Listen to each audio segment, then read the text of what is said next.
पिछले एपिसोड के लास्ट में हमने देखा था कि हो यू हाओ और तंग वुतुंग गॉडेस ऑफ लाइफ से बात कर रहे थे।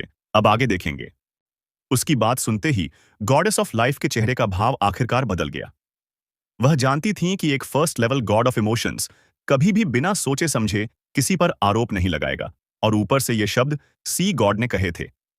हालांकि सी गॉड उम्र में युवा था, लेकिन उसके दिल में गॉडेस ऑफ लाइफ उसे लेकर पूरा विश्वास रखती थीं। हर नजरिए से देखा जाए तो सी गॉड सच में गॉड रेल्म का रूलर बनने के लिए बेहद उपयुक्त था।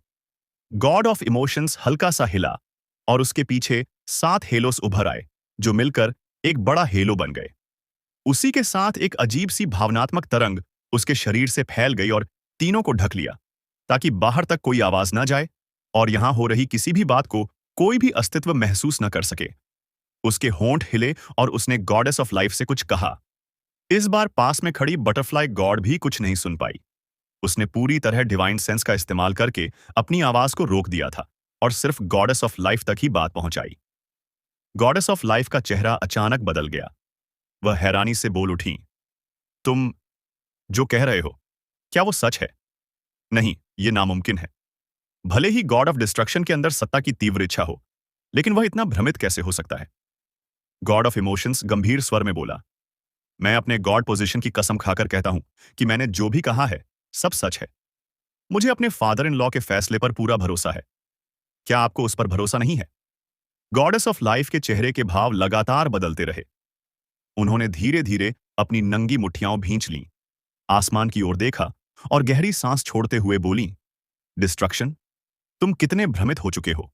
इतने बड़े मामले में वह सी गॉड के फैसले पर शक कैसे कर सकती थीं? सच तो यह था कि वह खुद भी इस पर भरोसा करना चाहती थीं। यह देखकर कि गॉडेस ऑफ लाइफ मान चुकी थीं, गॉड ऑफ इमोशंस एक ओर खड़ा हो गया और कुछ नहीं बोला। लेकिन उसे पूरा विश्वास था कि गॉड रेल्म की यह लॉ एनफोर्सर सही और गलत के मामले में बेहद निर्णायक कदम उठाएगी। गॉडेस ऑफ लाइफ ने आंखें बंद कर लीं। कुछ पल के मौन के बाद उन्होंने अचानक आंखें खोलीं और दृढ़ता से बोलीं, ठीक है, मैं तुम्हारे साथ चलूंगी। चाहे जो भी हो, मैं उसे कोई बड़ी गलती करने नहीं दे सकती। बटरफ्लाई गॉड खुशी से झूम उठी और गॉडेस ऑफ लाइफ की बाहों में जा गिरी। धन्यवाद, आंट लू। गॉडेस ऑफ लाइफ ने प्यार से उसके गुलाबी नीले लंबे बालों पर हाथ फेरा और लंबी सांस ली, लेकिन उनकी सुंदर आंखों में पहले ही उदासी भर चुकी थी। आखिरकार उन्हें उस स्थिति का सामना करना था जिसका सामना वह सबसे कम करना चाहती थी। उन्होंने गॉड ऑफ इमोशंस की ओर देखा और कहा, तुम्हारे फादर इन लॉ ने और क्या कहा है? जब उसने तुम्हें मेरे पास भेजा है तो उसने जरूर कोई योजना बनाई होगी। गॉड ऑफ इमोशंस ने जल्दी से कहा, फादर इन लॉ ने कहा है कि अगर आप सहमत हों तो वह चाहते हैं कि आप उन्हें बचाएं और सील तोड़ने में उनकी मदद करें। गॉडेस ऑफ लाइफ ने सिर हिलाया। ठीक है, चलो। इतना कहकर उन्होंने अपनी आस्तीन ऊपर की। हरे रंग की रोशनी चमकी और अगले ही पल वे लाइफ के उस विशाल एंशिएंट ट्री से गायब हो गए। गॉड ऑफ इमोशंस जानता था कि यह एंशिएंट ट्री ऑफ लाइफ असल में गॉडेस ऑफ लाइफ का ही मूल शरीर था। यह सारी विशाल लाइफ फोर्स सालों साल गॉडेस ऑफ लाइफ ने मानवों की थॉट पावर को ग्रहण करके और क्रिएशन पावर को बाहर निकालने की प्रक्रिया में संचित की थी। यही प्रचंड वाइटैलिटी गॉड रेल्म के देवताओं को दीर्घ जीवन प्रदान करती थी। पूरे गॉड रेल्म में गॉडेस ऑफ लाइफ की हैसियत अत्यंत महत्वपूर्ण थी और हर देवता उनका बेहद सम्मान करता था। इसी वजह से इस मामले में गॉडेस ऑफ लाइफ का समर्थन मिलना बेहद आवश्यक था। यही कारण था कि गॉड ऑफ इमोशंस दूसरी बार सबसे पहले उनके पास आया था। गॉडेस ऑफ लाइफ ने अपने एंशिएंट ट्री ऑफ लाइफ की ओर गहराई से देखा। फिर उन्होंने धीरे धीरे आंखें बंद कर लीं और होठों में कुछ बुदबुदाने लगीं। उनके शरीर से रेशमी हरी रोशनियां निकलने लगीं। अचानक विशाल एंशिएंट ट्री ऑफ लाइफ जबरदस्त वाइटैलिटी से फूट पड़ा। हर पत्ता चमक उठा और पूरा क्षेत्र जैसे गहरे हरे रंग की दुनिया बन गया। गॉड ऑफ इमोशंस थोड़ा चौंक गया। वह कुछ पूछना चाहता था, लेकिन उन्हें डिस्टर्ब करने से डर गया। बटरफ्लाई गॉड ने उसे आंख मारी और वॉइस ट्रांसमिशन में बोली, यह लाइफ प्रेयर सेरेमोनी है। आंट लू गुड लक और बैड लक के बारे में पूछ रही हैं। क्या गुड लक और बैड लक की भविष्यवाणी की जा सकती है? गॉड ऑफ इमोशंस ने हैरानी से पूछा। बटरफ्लाई गॉड ने सिर हिलाया। आंट लू गॉड रेल्म में लाइफ के एवोल्यूशन को नियंत्रित करती हैं। कुछ हद तक उन्हें जीवन में होने वाले बदलावों का गहरा एहसास होता है, खासकर जब मामला उनसे जुड़ा हो। मुझे याद है, बचपन में मैंने सिर्फ हरा रंग ही देखा था। आंटी बू ने एक बार गुड लक और बैड लक पूछा था। यह दूसरी बार है। आंट ग्रीन सच में बहुत परेशान है। गॉड रेल्म के इतिहास में सबसे प्रसिद्ध भविष्यवाणी ड्रैगन गॉड रिबेलियन के समय हुई थी। उस समय डिविनेशन का परिणाम था गुड लक और बैड लक, लेकिन बड़ा बैड। और सच में उस युद्ध में गॉड रेल्म में भयानक उथल-पुथल मच गई थी और बहुत सारे देवता गिर पड़े थे। मुझे उम्मीद है कि इस बार नतीजा अच्छा होगा। वह अभी बोल ही रही थी कि अचानक वह पूरी एमरल्ड ग्रीन दुनिया बदलने लगी। गॉडेस ऑफ लाइफ के मंत्रोच्चार के साथ उस हरे संसार में एक हल्की सी लाल चमक दिखाई दी। शुरू में यह लाल रोशनी एंशिएंट ट्री ऑफ लाइफ की गहराइयों में थी, लेकिन धीरे धीरे वह बाहर फैलने लगी।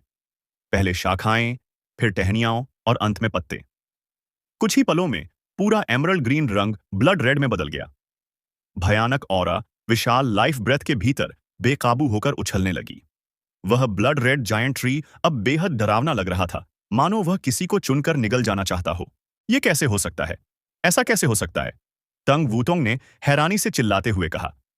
हालांकि गॉड ऑफ इमोशंस इस लाइफ प्रेयर सेरेमोनी के बारे में ज्यादा नहीं जानता था, लेकिन सामने की स्थिति देखकर वह कुछ अंदाजा लगा सकता था। साफ था कि इस लाइफ प्रेयर सेरेमोनी से कोई अच्छा परिणाम नहीं निकला था। लाल रंग धीरे धीरे फीका पड़ने लगा और उसी के साथ गॉडेस ऑफ लाइफ के चेहरे का रक्त वर्ण भी जाता रहा। एंशिएंट ट्री ऑफ लाइफ धीरे धीरे सामान्य स्थिति में लौट आया और उसके चारों ओर की दुनिया फिर से जीवंत हो गई। लेकिन इस हरियाली और जीवन से भरे वातावरण में भी एक गहरी परछाई बनी हुई थी। बटरफ्लाई गॉड का नाजुक शरीर अनियंत्रित रूप से कांपने लगा। जब गॉड ऑफ इमोशंस ने उसकी आंखों में देखा तो उसे ऐसा डर दिखाई दिया जिसे शब्दों में बयान करना मुश्किल था। वूतोंग, क्या हुआ? तुम ठीक हो ना? गॉड ऑफ इमोशंस जल्दी से आगे बढ़ा और उसका हाथ थाम लिया। उसे महसूस हुआ कि इस समय बटरफ्लाई गॉड का हाथ बर्फ की तरह ठंडा था। बटरफ्लाई गॉड बुदबुदाई। लाइफ प्रेयर सेरेमोनी के दौरान एंशिएंट ट्री ऑफ लाइफ सुनहरी रोशनी छोड़ता है, जो गुड फॉर्चून का संकेत होती है, और लाल रंग, जो बैड लक का संकेत होता है। उस समय जब आंट लू ने ड्रैगन गॉड रिबेलियन के बारे में डिविनेशन की थी, तब एंशिएंट ट्री ऑफ लाइफ के हर पत्ते पर सिर्फ हल्की हल्की लाल नसें दिखाई दी थीं। और इस बार उसे आगे कुछ कहने की जरूरत नहीं थी। गॉड ऑफ इमोशंस भी समझ गया था। इस बार एंशिएंट ट्री ऑफ लाइफ पूरी तरह ब्लड रेड हो चुका था। यह सिर्फ बड़े दुर्भाग्य का संकेत नहीं था, बल्कि निश्चित मृत्यु का संकेत था, जहां 10 में से कोई भी नहीं बचता। बस यह साफ नहीं था कि गॉडेस ऑफ लाइफ किसके लिए प्रार्थना कर रही थीं। गॉडेस ऑफ लाइफ के चेहरे पर उलझन के भाव थे और उनकी आंखों में गहरी उदासी झलक रही थी। उन्होंने हल्का सा सिर हिलाया। उनकी आंखों के कोनों से 2 बिल्कुल साफ आंसू गिरे, और हैरानी की बात यह थी कि वे आंसू एमरल्ड ग्रीन रंग के थे। वह फूट फूट कर रो पड़ी और पूरा एंशिएंट ट्री ऑफ लाइफ हल्का सा कांप उठा। Aunt green! तेंग वूतोंग दौड़कर आगे आई और उन्हें कसकर गले लगा लिया। गॉडेस ऑफ लाइफ ने जबरदस्ती मुस्कुराने की कोशिश की। चलो, यह कहते ही उनके शरीर से फिर हरी रोशनी चमकी, और अगले ही पल गॉड ऑफ इमोशंस ने महसूस किया कि वे फॉरेस्ट ऑफ लाइफ को छोड़कर बाहरी दुनिया में आ चुके थे। गॉडेस ऑफ लाइफ के साथ होने से गॉड ऑफ इमोशंस का मन काफी हल्का हो गया। हालांकि उसके दिल में अब भी चिंता थी, लेकिन गॉड ऑफ लॉ एनफोर्समेंट की मौजूदगी में कम से कम अपने फादर इन लॉ और परिवार को बचाना कहीं आसान था। गॉडेस ऑफ लाइफ की हैसियत गॉड ऑफ डिस्ट्रक्शन के बराबर थी। गॉडेस ऑफ लाइफ ने दूर आसमान में उठती उस पर्पल गोल्ड रोशनी की ओर देखा। उनकी आंखों में फिर से उदासी उभर आई। उन्होंने हल्के से सिर हिलाया और कहा, चलो। पहले वहां जाने के अनुभव के कारण गॉड ऑफ इमोशंस ने रास्ता दिखाया। गॉडेस ऑफ लाइफ अपनी विशाल डिवाइन पावर के साथ उनके साथ उड़ रही थीं। ज्यादा समय नहीं बीता था कि दूर से ही उन्हें वह स्वैम्प फॉरेस्ट दिखाई देने लगा, जहां सी गॉड को कैद किया गया था। गॉडेस ऑफ लाइफ ने भौहें सिकोड़ी और एक बार फिर गॉड ऑफ इमोशंस की बातों पर भरोसा हुआ। यह सच में एक फॉरबिडन प्लेस है। डिस्ट्रक्शन ने वाकई सी गॉड को इसी फॉरबिडन प्लेस में कैद कर रखा है। Forbidden land? इस बार टैंग वुतोंग भी थोड़ी चौंक गई, क्योंकि उसने यह नाम पहली बार सुना था। गॉडेस ऑफ लाइफ ने सिर हिलाया और कहा, यह फॉरबिडन लैंड असल में उन डिवाइन बीस्ट्स को कैद करने के लिए बनाया गया था, जो ड्रैगन गॉड रिबेलियन के दौरान मरे नहीं थे। क्या तुमने इस फॉरबिडन लैंड के बीचों बीच एक झील देखी थी? गॉड ऑफ इमोशंस और बटरफ्लाई गॉड दोनों ने एक साथ सिर हिलाया। बटरफ्लाई गॉड बोली, मेरे पिता और माता उस झील के ऊपर बने एक पुराने किले में कैद हैं। गॉडेस ऑफ लाइफ का चेहरा अचानक बदल गया। उन्होंने दर्द से आंखें बंद कर लीं। डिस्ट्रक्शन, तुम ऐसा कैसे कर सकते हो? क्या तुम्हें पता है कि तुम आग से खेल रहे हो? गॉड ऑफ इमोशंस को पहले ही कुछ अंदाजा हो चुका था। उसने कहा, जब हम पिछली बार फॉरबिडन लैंड में दाखिल हुए थे, तब रास्ते में हम पर डिवाइन बीस्ट्स ने हमला किया था। वे डिवाइन बीस्ट्स जैसे गॉड ऑफ डिस्ट्रक्शन की डिस्ट्रक्टिव थॉट्स से प्रभावित हो चुके थे। उनकी आक्रमण करने की इच्छा बहुत ज्यादा थी। जैसे ही वे हमें देखते, बिना रुके पूरा हमला कर देते। बाद में मुझे एक ऐसा मिथिकल बीस्ट भी मिला जो शायद एक्सटिंक्ट हो जाना चाहिए था। लगता है वह एक ब्रोंटोसॉरस था। Thunder dragon. Goddess of life का चेहरा और भी बिगड़ गया। उन्होंने भारी आवाज में कहा, चलो पहले तुम्हारे फादर इन लॉ और मदर इन लॉ से मिलते हैं। हाँ। गॉड ऑफ इमोशंस ने हामी भरी और गॉडेस ऑफ लाइफ को इस फॉरबिडन प्लेस के अंदर ले गया। इसी समय अचानक दूर से एक गूंजता हुआ जोरदार गर्जन सुनाई दिया। उसके बाद आग का एक विशाल गुब्बार आसमान में उठा, जिसने आधा आसमान लाल कर दिया। अरे, फायर एलिमेंट की कितनी जबरदस्त हलचल है!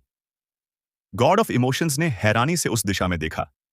वह दिशा भी गॉड्स फॉरबिडन लैंड की सीमा के भीतर ही थी, और हालांकि वह किनारे का इलाका था, फिर भी यहां से बहुत दूर नहीं था। चलो जाकर देखते हैं, गॉडेस ऑफ लाइफ ने गंभीर स्वर में कहा।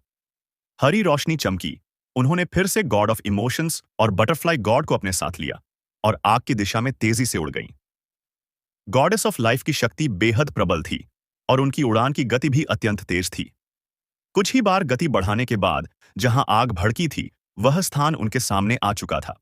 दूर से गॉड ऑफ इमोशंस ने कई आकृतियों को हवा में तैरते हुए देखा। उनमें से एक आकृति से चमकदार लाल रोशनी निकल रही थी और विशाल फायरबॉल्स लगातार नीचे की ओर बरस रहे थे।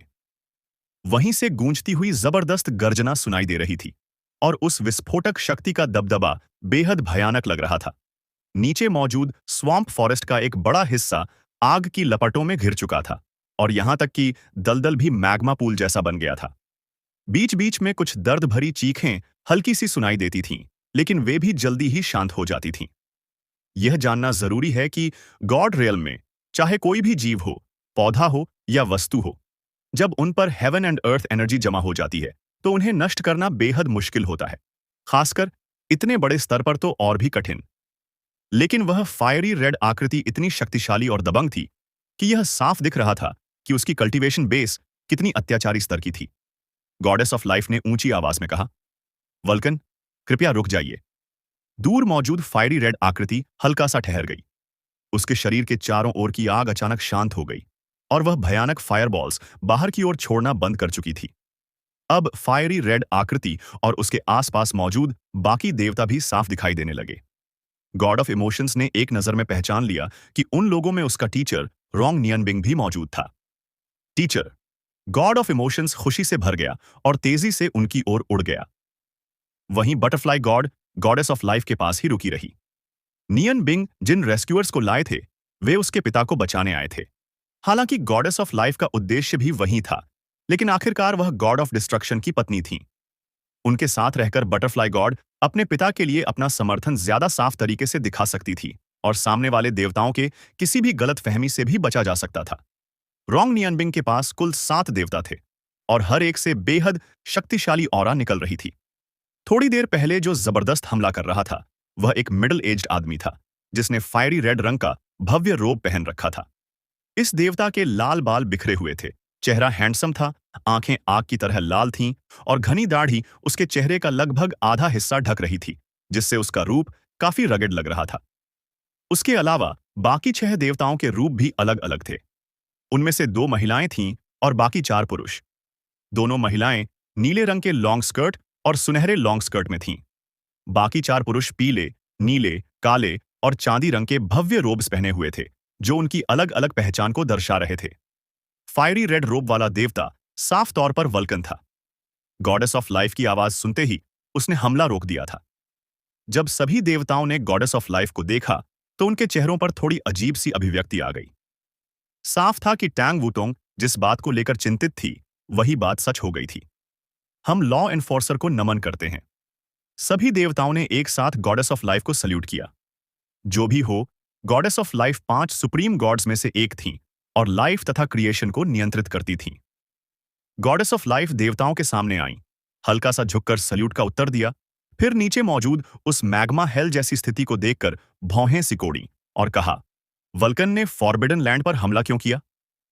वल्कन का स्वभाव वैसे ही तेज था। उसने बिना किसी झिझक के कहा, पूर्व गॉड ऑफ इमोशंस हमें यहां की स्थिति बताने आए थे। अब मिस्टर और मिसेस सीज गॉड को गॉड फॉरबिडन लैंड में कैद किया गया है। हमने अभी अंदर घुसने की कोशिश की, लेकिन रास्ते में डिवाइन बीस्ट्स के हमलों का सामना करना पड़ा। इसी कारण मैंने उन पर हमला किया। अगर मैंने सही समझा है तो यहाँ के divine beasts God of destruction की डिस्ट्रक्टिव थॉट्स से प्रभावित हो चुके हैं और बेहद आक्रामक हो गए हैं। अगर हम कार्रवाई न करें तो वे इकट्ठा होकर हम पर हमला कर देंगे। हर देवता में गॉड ऑफ इमोशंस जैसी कंसीलमेंट की क्षमता नहीं होती। गॉड ऑफ इमोशंस जिन 7 देवताओं को साथ लाया था, वे गॉड रेल्म के 7 एलिमेंटल गॉड्स थे। वे 7 राइचियस गॉड्स थे और 7 ओरिजिनल सिन गॉड्स की तरह ही ये भी गॉड रेल्म के फर्स्ट लेवल गॉड्स थे। इनकी स्थिति काफी हद तक न्यूट्रल थी, लेकिन ये सी गॉड के करीब थे, क्योंकि सी गॉड भी एक राइचियस गॉड थे और वर्षों से गॉड रेल्म को संभालने के उनके तरीके की ये प्रशंसा करते थे। इसीलिए जब गॉड ऑफ इमोशंस ने उन्हें खोजा और बताया कि सी गॉड को गॉड ऑफ डिस्ट्रक्शन ने कैद कर लिया है, तो वे तुरंत यहां पहुंच गए। 7 एलिमेंटल गॉड्स में वाटर गॉड और लाइट गॉड सी गॉड के मित्र थे।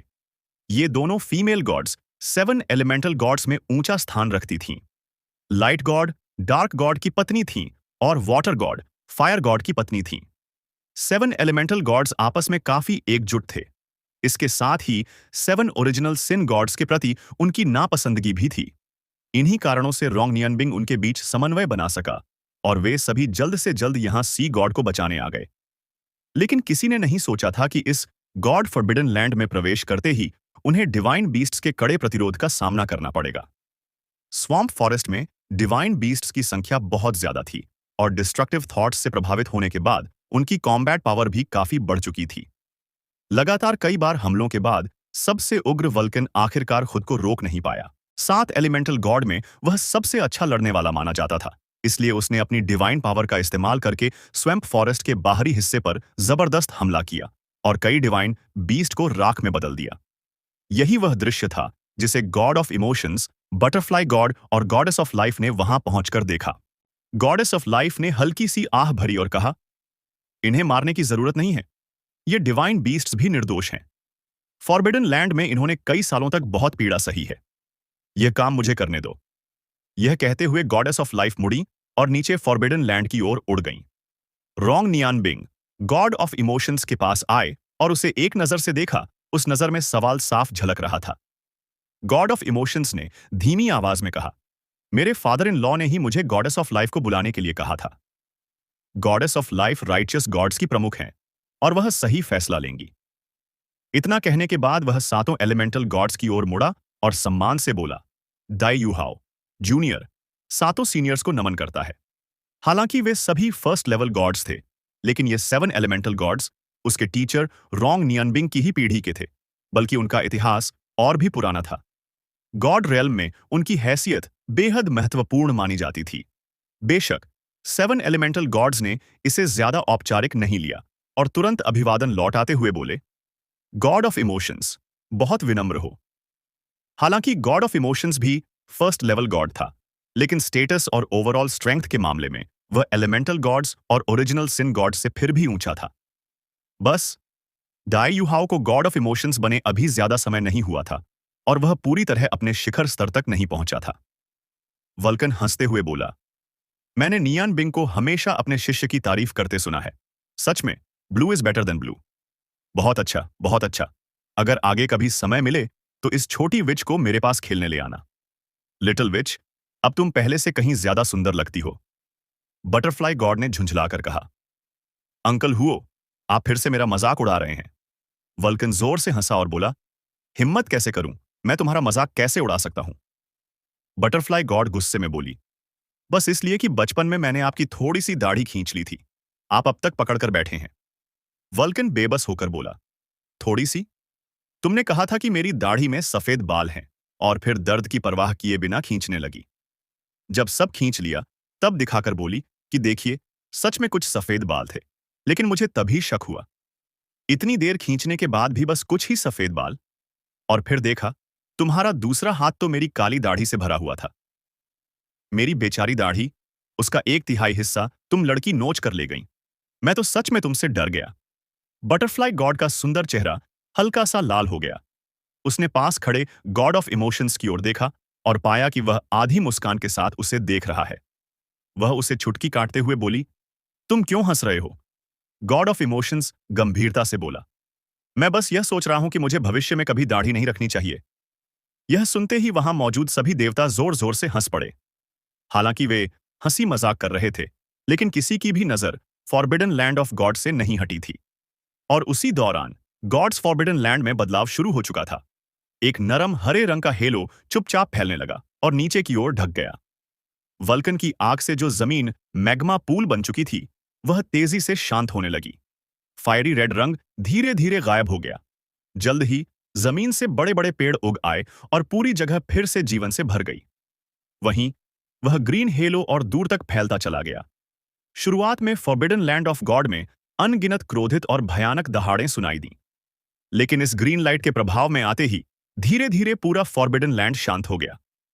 कुछ देर महसूस करने के बाद रोंग नियनबिंग बोला, शत्रुता पूरी तरह खत्म हो चुकी है। गॉडेस ऑफ लाइफ वाकई बेहद शक्तिशाली हैं। नीले लंबे वस्त्र पहने वाटर गॉड ने होंठ सिकोड़े और कहा, यह तो तय है। वह गॉड ऑफ डिस्ट्रक्शन की पत्नी है, इसलिए वह गॉड ऑफ डिस्ट्रक्शन की डिस्ट्रक्टिव थॉट्स को भी शुद्ध कर सकती है। वाटर गॉड और सी गॉड एक ही धारा से जुड़े हैं। वह सी गॉड के काफी करीब हैं, दोस्ती के स्तर पर। टैंग सान जब गॉड रियल्म पहुंचे और सी गॉड का स्थान संभाला, साथ ही गॉड ऑफ शुरा भी विरासत में लेकर सुप्रीम गॉड बने, तो यह वाटर सिस्टम के गॉड्स के लिए बेहद अच्छी बात थी। इससे वाटर गॉड्स को वह सम्मान मिला जो पहले उन्हें नहीं मिलता था। वाटर गॉड सी गॉड के प्रति थोड़ी श्रद्धा भी रखती थी। भले ही वह गॉड रियल्म में उनसे कहीं ज्यादा समय से थी, लेकिन इससे उसकी प्रशंसा में कोई कमी नहीं आई। इसीलिए जब उसे सी गॉड के सील होने की खबर मिली, तो उसने सबसे पहले प्रतिक्रिया दी। वाटर गॉड आगे बढ़ी तो फायर गॉड के न आने का कोई कारण ही नहीं था। यह जोड़ा गॉड रियल्म में अपने उग्र स्वभाव के लिए मशहूर था। जैसा कहा जाता है कि फायर और वाटर साथ नहीं चल सकते, दोनों रोज लड़ते झगड़ते रहते थे।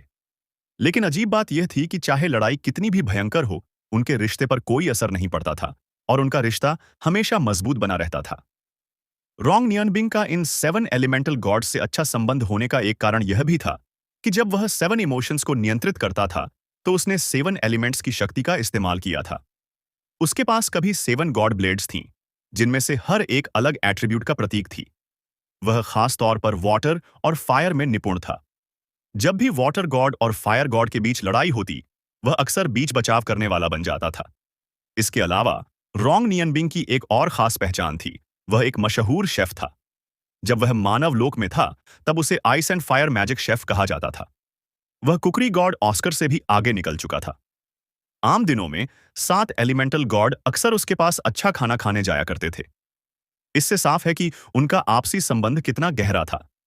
यही भी एक बड़ा कारण था कि सी गॉड ने जोर देकर रोंग नियनबिंग को गॉड रियल्म में रुकने को कहा था, ताकि वह इस आने वाली आपदा का सामना करने में उसकी मदद कर सके।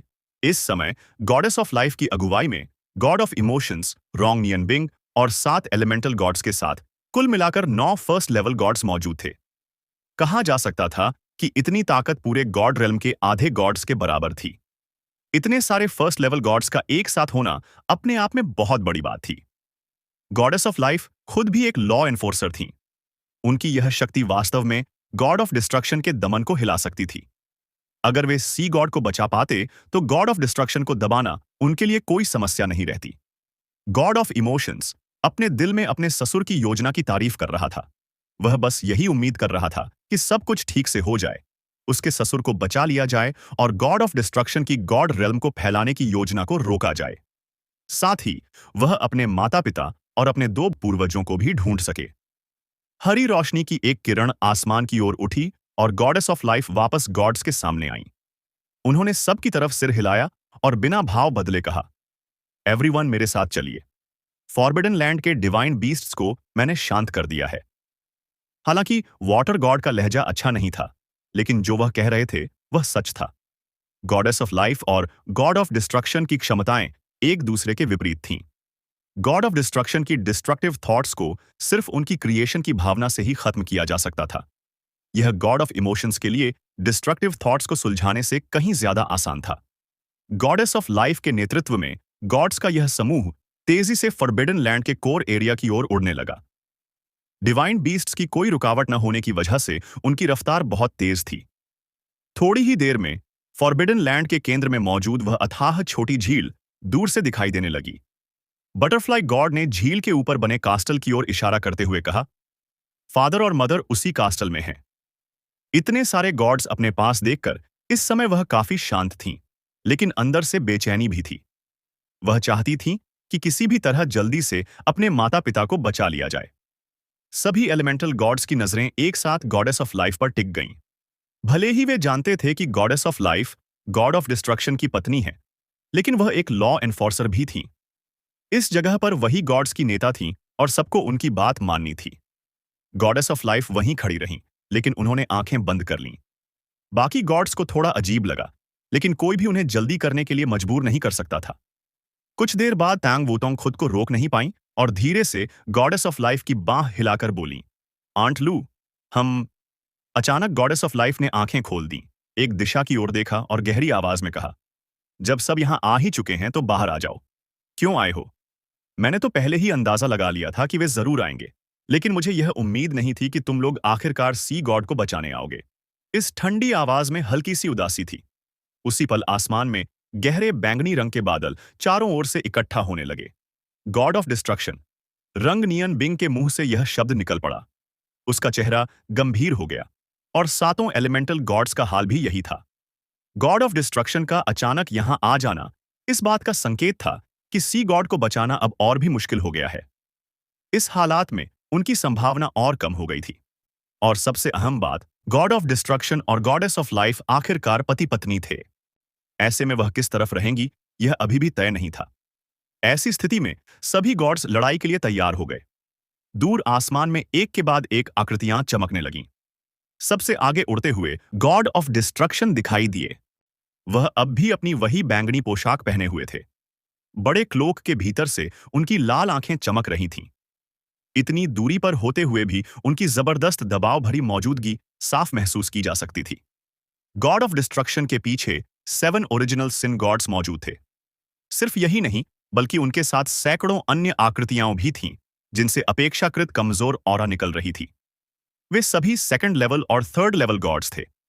यह साफ था कि गॉड ऑफ डिस्ट्रक्शन पहले से पूरी तैयारी करके आया था, तभी वह इतने सारे गॉड्स को साथ लेकर यहां प्रकट हो सका।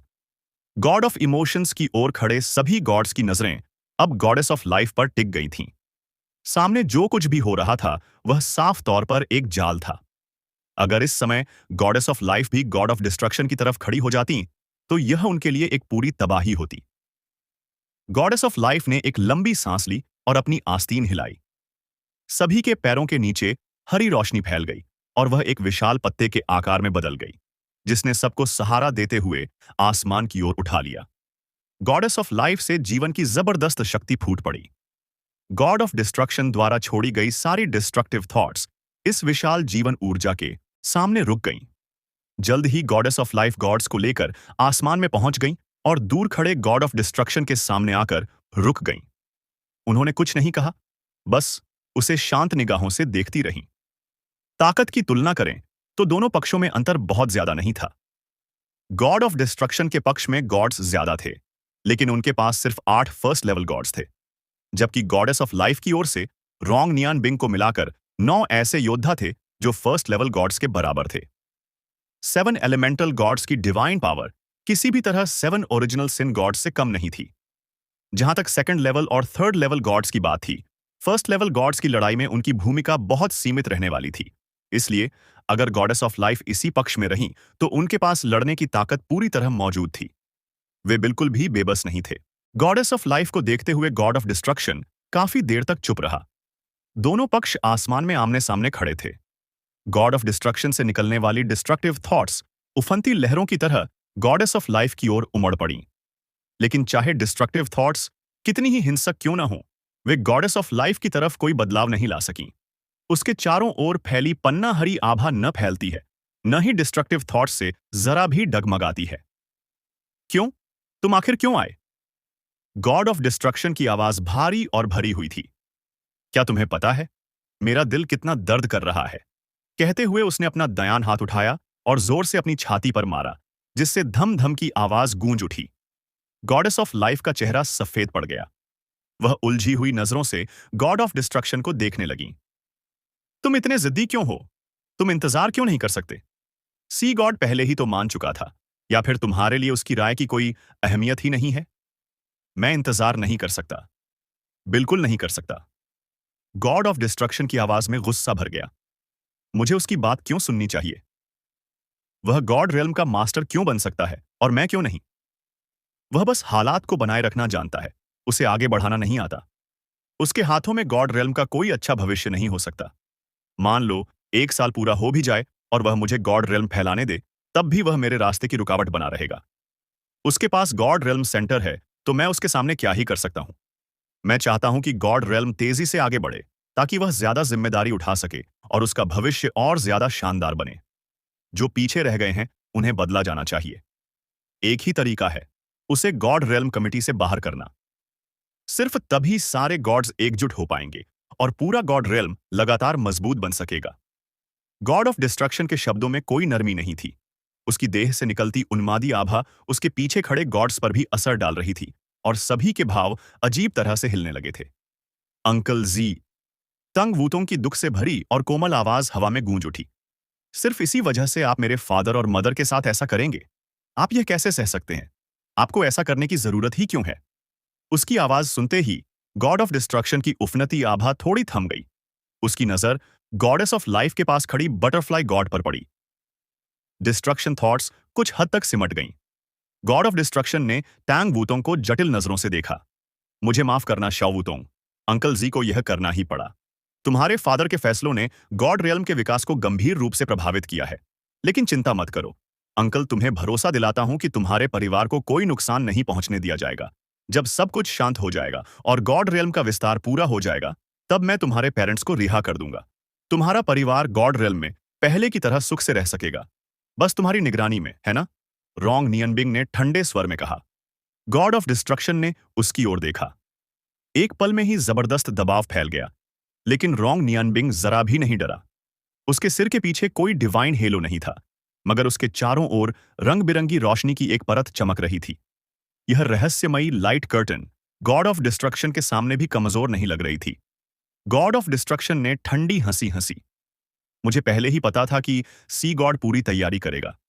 तो ये तुम थे। गॉड का पद छोड़ने के बाद भी तुम गॉड रियल्म से नहीं गए और यहीं रुके रहे। क्या तुम्हें लगता है कि तुम इस हालात को बदल सकते हो? रोंग नियनबिंग ने गंभीर आवाज में जवाब दिया। डिस्ट्रक्शन, सत्ता की भूख ने तुम्हारी सोच को अंधा कर दिया है। तुम अब वो पुराने गॉड ऑफ डिस्ट्रक्शन नहीं रहे। अगर तुम ऐसे ही चलते रहे तो अंत में सब कुछ विनाश में बदल जाएगा। हाँ, टंगसान थोड़ा ज्यादा सावधान है, लेकिन उसकी रक्षा नीति ने गॉड रियल्म को स्थिरता और शांति दी है। गॉड रियल्म का विस्तार हो सकता है, लेकिन तुम्हारी तरह इतनी जल्दबाजी में नहीं। तुम यह भी समझो कि अगर गॉड रियल्म का विस्तार जरूरत से ज्यादा हुआ, तो इससे खुद गॉड रियल्म का अस्तित्व कमजोर पड़ेगा। हमारी स्थिर दुनिया पतली हो जाएगी। अगर कोई बड़ी आपदा आई, तो हम उसका सामना कैसे करेंगे? हाँ, गॉड रियल्म हजारों साल से सुरक्षित रहा है, लेकिन इसका मतलब यह नहीं कि आगे भी कभी खतरा नहीं आएगा। मैं टैंग सान के फैसले पर भरोसा करता हूं, और मान लो उसका फैसला गलत भी हुआ, तो भी गॉड रियल्म को कोई नुकसान नहीं होगा। लेकिन अगर तुम्हारा फैसला गलत हुआ, तो आज जो तुम कर रहे हो, वह तुम्हें गॉड रियल्म का सबसे बड़ा अपराधी बना देगा। शायद उस तबाही से भी बड़ा जो ड्रैगन गॉड ने तब मचाई थी। क्या तुम्हें इसका एहसास है? तुम मौत को बुला रहे हो। गॉड ऑफ डिस्ट्रक्शन जोर से दहाड़ा। उसकी आंखों में चमक आई। गहरे बैंगनी बादलों के बीच से एक बैंगनी काली डिवाइन थंडर गिरी, जो सीधे रोंग नियानबिंग की ओर लपकी। बिजली की रफ्तार से वह डिवाइन थंडर उसके सामने पहुंच चुकी थी। उसी पल गॉडेस ऑफ लाइफ ने हाथ उठाया। एक बेहद पतली सी पत्ती उड़ती हुई आई और डिस्ट्रक्शन डिवाइन थंडर पर हल्के से टिक गई। इतनी शक्तिशाली डिवाइन थंडर उस पत्ती से छूते ही हवा में घुलकर गायब हो गई। आखिरकार गॉडेस ऑफ लाइफ ने हस्तक्षेप किया था। यह देखकर गॉड ऑफ डिस्ट्रक्शन की लाल आंखें सिकुड़ गईं। वहीं गॉडेस ऑफ लाइफ के चारों ओर खड़े गॉड्स के चेहरे पर थोड़ी राहत दिखी। गॉडेस ऑफ लाइफ के रहते आज की यह लड़ाई जरूरी नहीं कि हार ही हो। तो चलिए इस वीडियो को यहीं समाप्त करते हैं। अगर वीडियो अच्छी लगी हो तो लाइक जरूर करें, अपने विचार कमेंट में लिखें और आने वाले नए एपिसोड के लिए चैनल को जरूर सब्सक्राइब करें। अगले वीडियो में फिर मुलाकात होगी। धन्यवाद।